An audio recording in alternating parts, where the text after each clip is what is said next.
नमस्कार, आप देख रहे हैं बुलंद इंडिया में एजाज अली आपके साथ। राष्ट्रीय राजधानी दिल्ली में विधानसभा चुनाव का आज का आखिरी प्रचार का दिन था। प्रचार के इस दिन पे आज ताहिर हुसैन मुस्तफ़ाबाद पहुंचे। रोज़ाना 5 दिन से बराबर जेल से आना जाना ताहिर हुसैन का पैरोल पर लग रहा था। ताहिर हुसैन की आज रैली की जगह रेला निकला। इस रैली को देख करके आम आदमी पार्टी, भाजपा और कांग्रेस के दिलों की धड़कनें तेज हो गई हैं। आम आदमी पार्टी का कहना है कि और उनके सपोर्टर का कहना है कि ताहिर हुसैन सिर्फ वोट काट रहे हैं, जबकि ताहिर हुसैन के समर्थकों का कहना है कि हम फ्री में काम कर रहे हैं, हमने 1 रुपया ताहिर हुसैन से नहीं लिया, हम ताहिर हुसैन के और इत्तेहादुल मुस्लिमीन पार्टी के दीवाने हैं, हम सिर्फ कौम के लिए काम कर रहे हैं। हमें भाजपा का डर दिखा करके हमसे वोट लेने की फिराक में आम आदमी पार्टी और कांग्रेस लग रही है।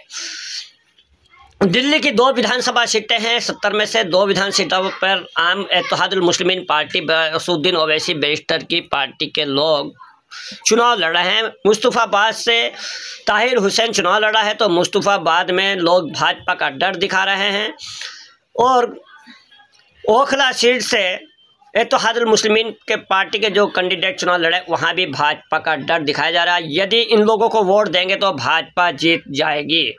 आपको बता दें कि दिल्ली की 68 सीटें हैं, 68 सीटें हैं। उन सीटों पर भाजपा से मुसलमानों को क्यों नहीं डराया जा रहा। वहाँ कांग्रेस और आम आदमी पार्टी दोनों बराबर लड़ रही। वहाँ पर कहीं भी भाजपा का खौफ मुसलमान को नहीं दिखाया जा रहा। आखिर मुस्लिम कैंडिडेट के आने से या मुस्लिम पार्टी के आने से क्यों भाजपा का डर उन लोगों को दिखाया जाता है जहां पर इत्तेहादुल मुस्लिमीन पार्टी चुनाव लड़ती है। आइए देखिए ताहिर हुसैन की रैली का रेला। जिंदगी में आपने कभी इतनी लंबी रैली नहीं। के बाद मुझे मौका मिला है दोबारा आपके पास सामने रूबरू आने का। ये मुलाकात मेरी आपके साथ जिनके तारों से कनेक्शन मिला के उससे बात करनी है। याद रखिएगा दोस्तों कि जब इंसाफ का इतिहास लिखा जाएगा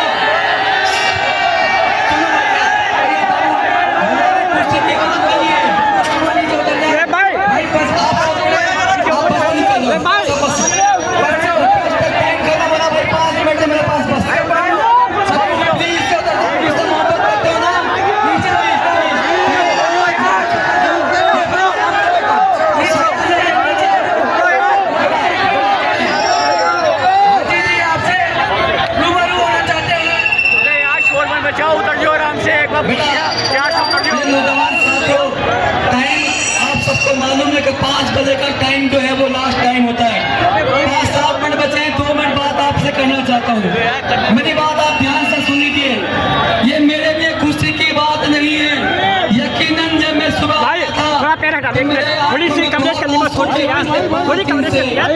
पिछले 3 घंटे से 4 घंटे से लगभग 11 बजे से हम लोग इस जन समर्थन के लिए निकले। मुझे यकीन हो गया कि जो व्यक्ति, जो मेरा चाचा, मेरा ताऊ, मेरा बुजुर्ग, मेरा भाई, मेरा नौजवान साथी, मेरी माँ, मेरी बहनें जब घर से ताहिर हुसैन के समर्थन में निकले थे वो अभी तक मेरे साथ पैदल चल रहे हैं। दोस्तों, पैदल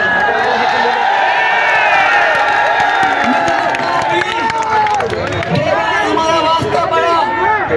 हमारे जो जन समर्थन का सैलाब है इसे रोकने की कोशिश की गई। मुझे मालूम है तुम साजिश करने वाले हो, क्योंकि मैं भी तुम्हारे साथ कभी तुम्हारी थाली में बैठ के खाता था। मुझे पता था कि तुम जरूर कोई ना कोई अड़ंगा अड़ाओगे, इसलिए बार बार बीच में आके हमारा रास्ता रोक दिया करते थे।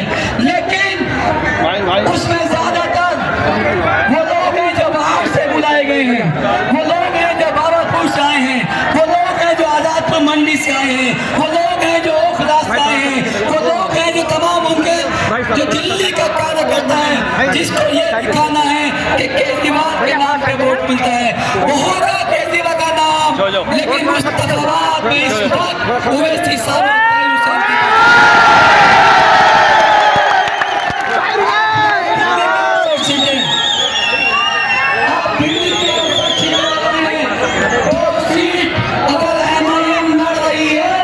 अगर मुसलमान अपने हक की आवाज उठाने वाला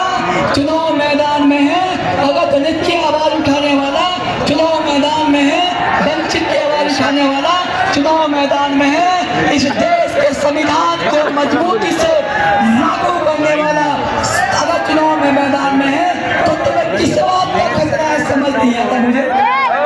अरे सब जानते हैं कि मुख्यमंत्री बनाने के लिए 35 सीट से ज्यादा चाहिए, 40 भी आई तब भी मुख्यमंत्री बन जाएगा। लेकिन मुस्तफा ऐसा क्या है कि आज तुम वोट आके, क्योंकि आज ये बात साबित हो गई है कि मुस्तफा दो लोग वोट कर रहे हैं दो विचारधारा के लिए, दो विचारधारा जो नफरत की राजनीति पूरे देश में फैला रहे हैं, जो मोदी साहब की पार्टी के कमल के निशान हैं, और एक विद्वान है जो इंसाफ कर रहे हैं, हक सच्चाई के लिए आज इस पतन के निशान पे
हुसैन की पहचान।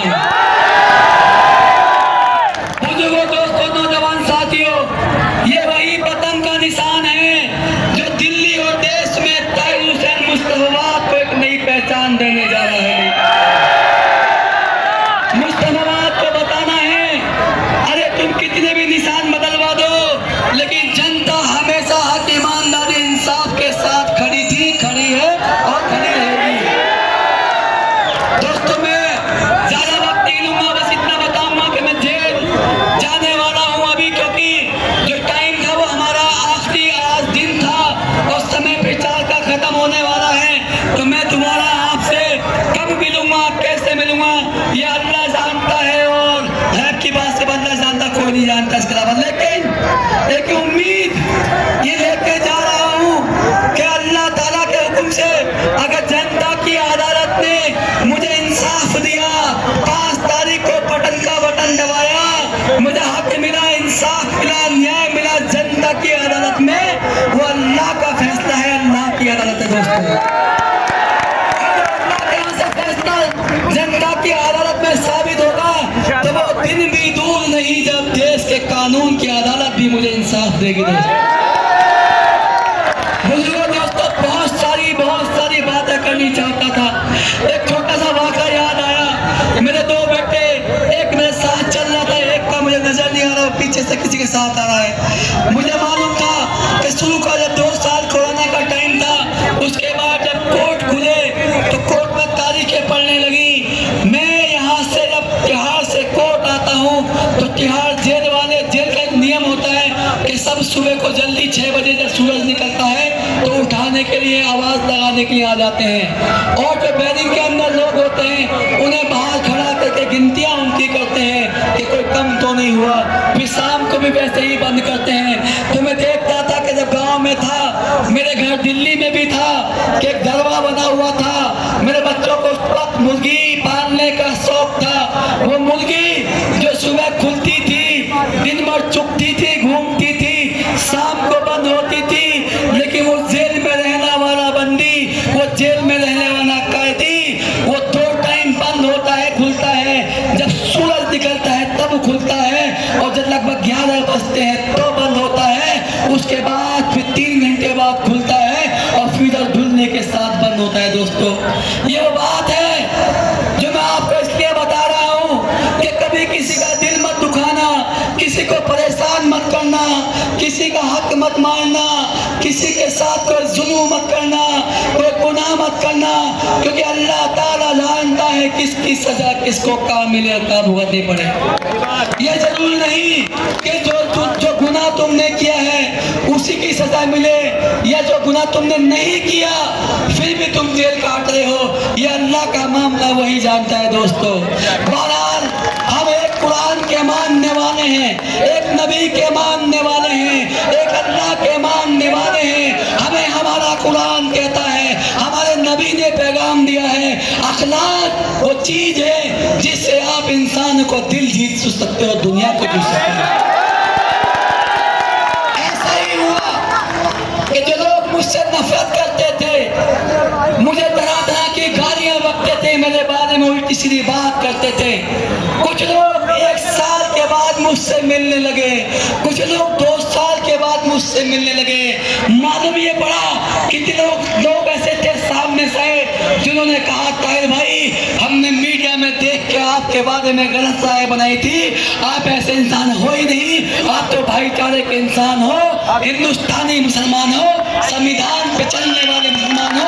मैंने कहा था दोस्तों, हिंदुस्तान का हर मुसलमान 2 चीजों पे फख्र करता है। एक तो इस बात पे फख्र करता है कि वो सिवा अल्लाह के आगे किसी के आगे नहीं झुकता, और दूसरी बात वो इस बात पे फख्र करता है कि जो हिंदुस्तान के अंदर तमाम धर्म, तमाम जाति, तमाम तरह के लोग जिस तरह से मिलते हैं, रहते हैं, ईद, दिवाली, होली सब मनाते हैं, लेकिन भाईचारे के साथ आगे बढ़ते रहते हैं।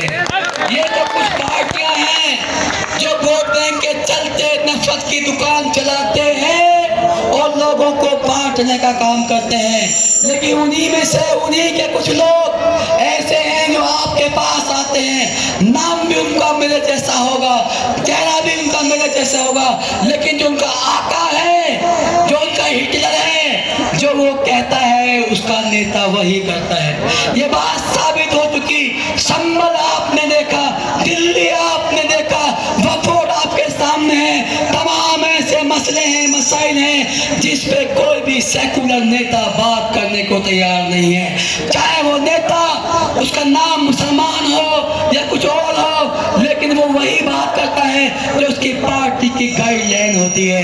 अखिलेश साहब के बारे में मैंने टीवी में देखा था, उन्होंने ऐलान किया कि आम आदमी पार्टी बीजेपी को जिता रही है। मुझे खुशी हुई, बीजेपी को हरा रही, उन्होंने कहा अच्छा लगा, लेकिन वो मुस्तफाबाद का भी नाम लेते तो और अच्छा लगता कि मुस्तफाबाद में ताहिर हुसैन बीजेपी को हरा रहा है, क्योंकि मुस्तफाबाद में संभल के लोग रहते हैं, मुस्तफाबाद में रामपुर मुरादाबाद के लोग रहते हैं, मुस्तफाबाद में बुलंदशहर के लोग रहते हैं, मुस्तफाबाद में मेरठ के लोग रहते हैं, मुस्तफाबाद में वो तमाम लोग रहते हैं जो बागपत के, शामली के, मुजफ्फरनगर के, जिन्होंने अपनी आंखों से हर चीज को देखा है। दोस्तों, इन्हें बताने की जरूरत नहीं, हम वहाँ की मुसीबतें झेलते झेलते दिल्ली आए, मजदूरी की, मेहनत की, हमारे बड़ों ने हमें पढ़ाया लिखाया, बड़ा किया, आज इस लायक बनाया कि खुदा के शुक्र से हम भी अपने बच्चों को आगे पालने का काम कर रहे हैं। याद रखिए दोस्तों, आपको पता है आजम खान के ऊपर जुल्म है, तमाम बीजेपी वाले पीछे पड़े हुए हैं, ऐसे तमाम लोग हैं। अगर आप आजम खान को मानते हो कि उनके ऊपर बीजेपी के द्वारा जुल्म हो रहा है, तो ताहिर हुसैन को भी समझ लेना कि यहाँ भी बीजेपी के द्वारा सताया जा रहा है। दोस्तों, मैं लंबी बात नहीं कहूँगा, मैं एक छोटी सी बात पे खत्म करता हूँ कि जब कोर्ट का आना जाना था तो मेरा जो बेटा कोर्ट की पैरवी करता है, कोर्ट में जज साहब ने कहा इन्हें 2 बजे के बाद लाना, वो बेटा सुबह 9 बजे वहां जाके बैठ जाता है। मेरा कोई टाइम नहीं, पुलिस वाले कब लेके जाएंगे, वो सुबह से दोपहर तक टकटकी बांध के देखता है। एक दिन ऐसा हुआ वो पेशाब करने चला गया, उस वक्त वो मुझे नजर नहीं आया, लेकिन 2 बजे जब जज साहब ने बुलाया तो जब मैंने उसे देखा, उसने मुझे देखा, वो थोड़ा मेरे पास आने की कोशिश की कि शायद अब्बू कुछ कहने वाले हैं, डैडी कुछ कहने वाले हैं। जैसे ही मेरे पास आया मैंने इशारा दिया हाँ बेटा आजा। जैसे ही मेरे पास आया, पुलिस की भी अपनी मजबूरी है, कोर्ट की सिक्योरिटी का मामला है, तमाम चीजें हैं। एक कोई पुलिस वाला भैया वहाँ कहीं से आया, उसने उसके कान पर जो तमाचा मारा, मेरा दिल दहल गया, मेरा कलेजा दहल गया, मैं बेचैन हो गया। मैंने दुआ मांगी, मेरा अल्लाह मुझे उठा ले, मुझे मार दे, मुझसे तक अपने बच्चों का नहीं देखा जा रहा। थोड़ी देर बाद जब मैं कोर्ट में आया, कोर्ट में जज साहब से कह के मैंने मुलाकात अपने बेटे से की। बेटे से मैंने कहा तुम पता करा कौन हमकी शिकायत करते हैं। बेटे ने कहा नहीं अप्पू, ये हमारा वक्त खराब है, अगर तुम शिकायत करोगे तो परेशानी हमारी और बढ़ेगी। और जो पुलिस वाले भैया थे उन्हें मालूम नहीं था मैं कौन हूँ, वो बाद में मिल गए थे, मेरे सर पे हाथ रख दिया था उन्होंने। वो भी इंसान है, ये नाजायज जो गलती है, जो तमाम चीजें हैं अनजाने में हुई है।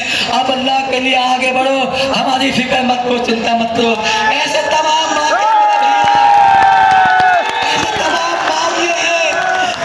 रोज देखते हो लेकिन महसूस नहीं कर पाते, क्योंकि आपकी आंखों के सामने आपके वो तारे, आपके वो सितारे, आपकी वो बेटी, आपका वो बेटा, आपकी वो माँ, आपकी वो बहन सामने है, इसलिए तकलीफ आप महसूस नहीं करते। दोस्तों, मुझे इशारा हो चुका है, मैं जाने वाला हूँ वापस उसी जेल के अंदर जहाँ से आया था। इंसाफ मुझे मिलेगा जनता की अदालत में, कोर्ट में, न्याय में। मैं दोबारा मिलूंगा बड़े कपिल के साथ के बदलते वक्त का एहसास जरा तुम भी समझ लेना, बदलते वक्त का एहसास जरा तुम भी समझ लेना, झलकते आंसुओं की लाज जरा तुम भी रख लेना, भुलाकर हर गिला शिकवा। दोस्तों, अपील करता हूँ, ये खुशी की बात नहीं है, मैं बहुत दुखी हूँ। बदलते वक्त का एहसास जरा तुम भी समझ लेना, झलकते आंसुओं की लाज जरा तुम भी रख लेना। दवा कर बटन पतंग का तुम ताई हुसैन को जिता देना। दोस्तों, आप जाने, मुस्तफा जाने, चुनाव आपको जिताना है। मैं जा रहा हूँ दोस्तों, अस्सलाम वालेकुम।